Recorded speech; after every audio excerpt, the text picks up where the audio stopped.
Least amount of charge time wins. There are 3 types of EV road trips: science, biased, and real life. The science ones are fascinating because we find data points we've never seen or maybe even thought of before. The biased ones are exciting because our blood boils with frustration as misinformation scrolls across the screen. And the real life ones are always an adventure because real life is complicated, hard to predict, and even harder to duplicate. Or is it? Today I will try to harness some science, disprove some bias, and decrease range anxiety for all. Join me, won't you? It's not really a competition.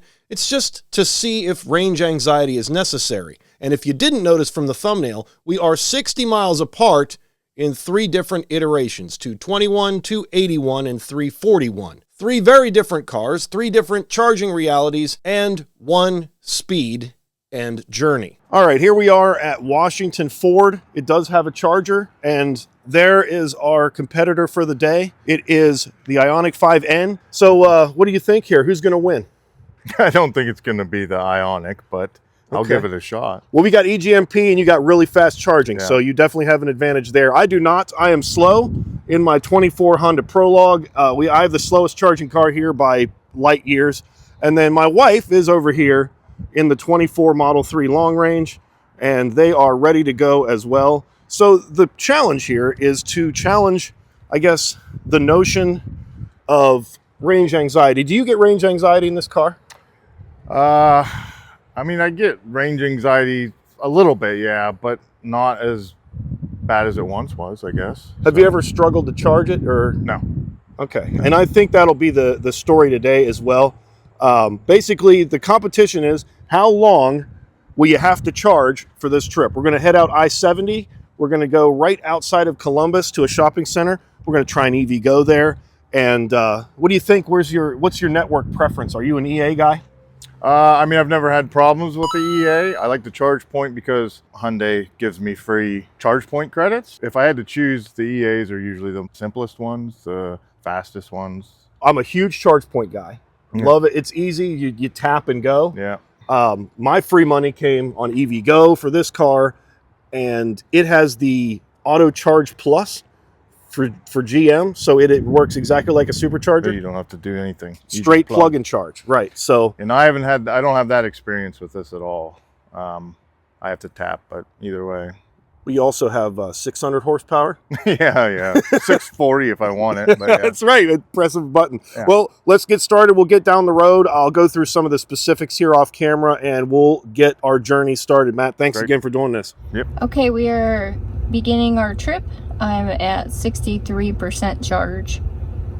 We are in Washington, PA.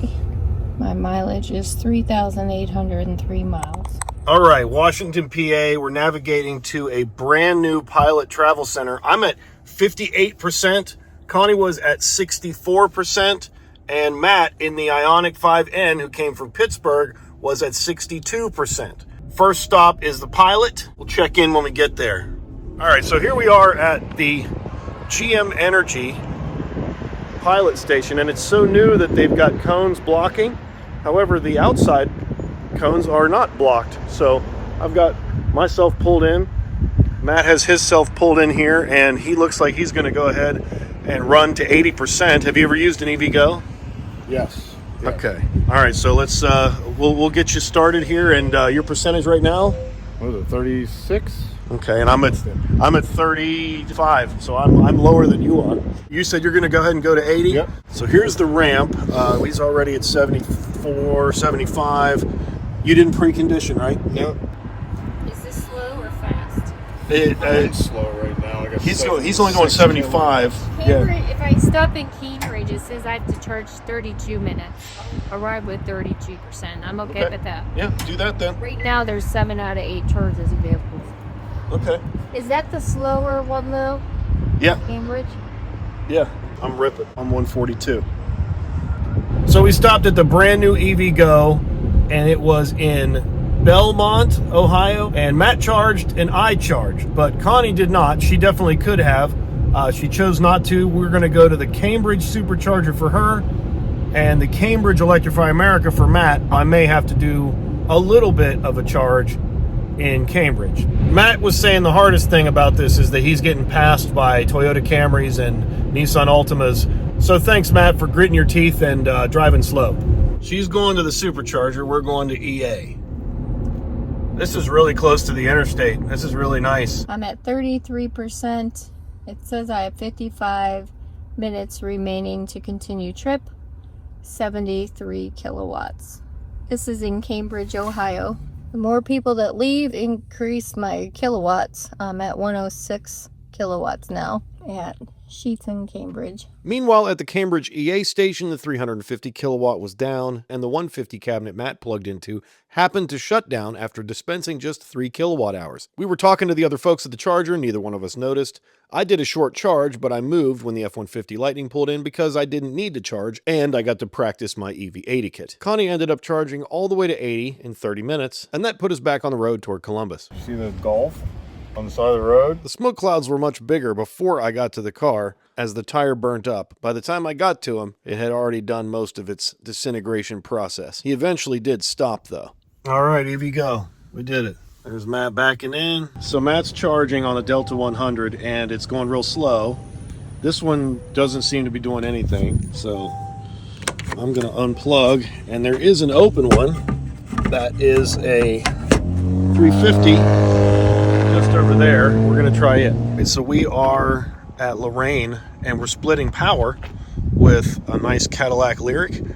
So 80 kilowatts will probably be the max we'll get, which is right where we're at. So plug and charge worked perfectly. So the one on the other end is out of service, and it crashed my app and all kind of stuff. Matt came on. He just switched his rims out for the stock rims with winter tires. So Matt is going to get his miles per kilowatt hour measured for this trip, this direction. Then once he gets his data, he's going to switch from normal mode, which he drove here on, to eco mode. And Connie once again doesn't need to charge, but we're going to try just to see how it works. So the Cadillac Lyriq that used to be here, where Connie is now, left because I couldn't get this side to work. But I got that side to work for 80. I got all the way to 80 with a regular session, worked fine.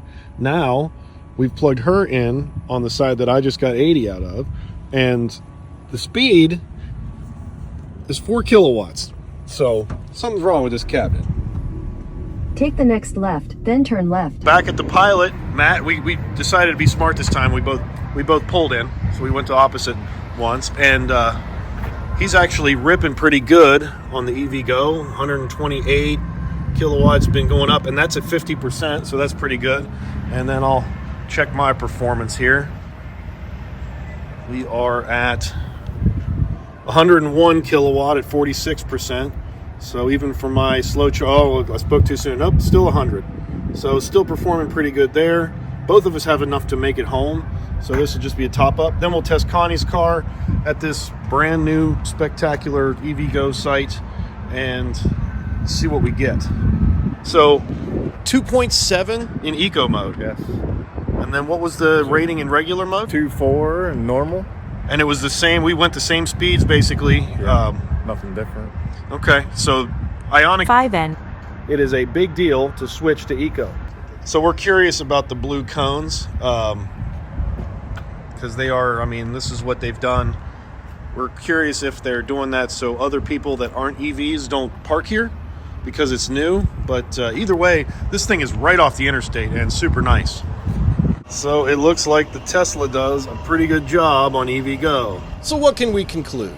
Fast charging is really helpful, but it can't always be achieved. I wanted to charge at a Delta 100 right beside Matt because the data would have matched and our charging would have been even. And I knew one of us wasn't going to be able to charge at the 350. When my Delta 100 stall wouldn't work, I had to move to the 350 or I wasn't going to be able to continue the trip. So I didn't really have a choice. But even at an EV Go where two chargers had two different types of problems at two different times, this one doesn't seem to be doing anything. The speed is 4 kilowatts. Matt and I were both able to get a successful charging session. And this has kind of been the reality with CCS charging for a long time. But the real world is the real world. Sometimes your battery is cold. Sometimes you wind up at a V2 charger beside somebody you have to split power with. Sometimes the Delta 100 is all you got, and instead of trying to optimize, just grab some lunch. But a little planning and a little patience will get you there every time. Speaking of time, let's look at our data points for our trip. The Hyundai Ioniq 5N, of course, was our third place finisher. 4 stops, 2.55 miles per kilowatt hour, and an average charge speed of 68 kilowatts, mostly due to the 51-minute session at the Delta 100. But remember, he went and got lunch. He actually set his charge limit at 100%, and he came back at almost 90% from lunch. So no harm done, he was able to eat, and it didn't slow his trip down at all, even though that 92-minute number doesn't look super optimized. So the thumbs up here is eco mode for the Ioniq 5N, an impressive 2.7 miles per kilowatt hour. So even at 600 horsepower, the 5N did a pretty good job of being efficient. Had he used the 350 instead of me, or had he gotten some juice at the EA, his charge time would have been less and his average charge speed would likely have been higher. But such is the real world. Next, on to the winner. At a total charge time of 42 minutes is the Model 3, and that wasn't the most impressive stat here today. 3 stops, which is great because it's one fewer than the other competitors, but ultimately the major win here for the Model 3 is efficiency. At 4.2 miles per kilowatt hour, it more than makes up for the average charge speed of 81 kilowatts due to shared current at the Cambridge supercharger. There's simply nothing you can do to beat a Tesla, and the Model 3 is still the most efficient vehicle on 4 wheels. Excellent job, Connie. Finally, the Honda Prologue, or the dark horse in this race. The EA stop for the Prologue was successful, and since the Prologue doesn't lose speed at a 150 kilowatt charger for the most part, it was able to take full advantage of the 7.5 minutes it was there. Speeds were optimal as well at all 3 of the other EVgo stops, giving the Prologue an average charge speed of 99 kilowatts. Did any of you viewers think the Prologue was going to be our charging speed champion for the day? I just got lucky because I optimized. I pulled into a broken Delta 100. I had to switch it over to a 350. I hit peak speeds at the other chargers for the Prologue, resulting in, well, average statistics. 62 minutes charging, total of 4 stops. Efficiency over the 400-mile trip was 2.8 miles per kilowatt hour, almost smack in the middle. The conclusion here is, can the Honda Prologue handle a road trip? If you're selective about where you charge and you focus on optimization, it's absolutely fine. And remember, the Prologue can charge at over 1,200 superchargers in the United States. Our final data point here is our arrival state of charge at home after the 400 miles. I showed up with 20%, Connie 25%, and Matt arrived with a 41% state of charge, showing that the Ioniq 5N left even more time on the table. I think if we did this again, Matt could win this thing. And we can't end this video without some final takeaways. First, do you need big range to road trip? No. The 5N failed at one charging session and was forced to charge at a slow cabinet, and it still performed very well in this test. Also, nobody went under 20% during this entire 400-mile trip. It was easy and comfortable. Charge curve can really make a difference. The Prologue has a good enough charge curve to average 100 kilowatts on a road trip, which is really good. So when someone asks you, how far does it go on a charge? Well, you tell them it's 1 hour of charging for every 400 miles of driving. Because I think that sounds pretty good. Don't ever sleep on eco mode. Driving efficiently in the most economical drive mode turns a 640 horsepower menace of speed into a comfortable, convenient, efficient road tripper. If you are in a hurry, you can always squeeze a little bit more out of your EV with a little more planning and a little more effort. Optimizing can save a lot of time. Stopping frequently doesn't necessarily slow you down. Make sure you look for the fastest chargers and ride the curve. As soon as you start losing your peak speed and you have enough to get to the next charger, don't hesitate to take off if you're trying to optimize your trip time. And of course, don't mess with Tesla. The Model 3 proves again that it's the most efficient, cheapest to own, most compelling electric vehicle available in the United States. If you can get past some of the other intangibles, the Model 3 still wins. But the Ioniq 5N is the coolest, and Matt followed along at crawling speeds for the sake of efficiency and this test. Can we get a thanks, Matt, down in the comments? It would mean a lot. Join Patreon, grab early access to every video, or become a YouTube member if you prefer that. Subscribe for more, and we'll see you on the next one.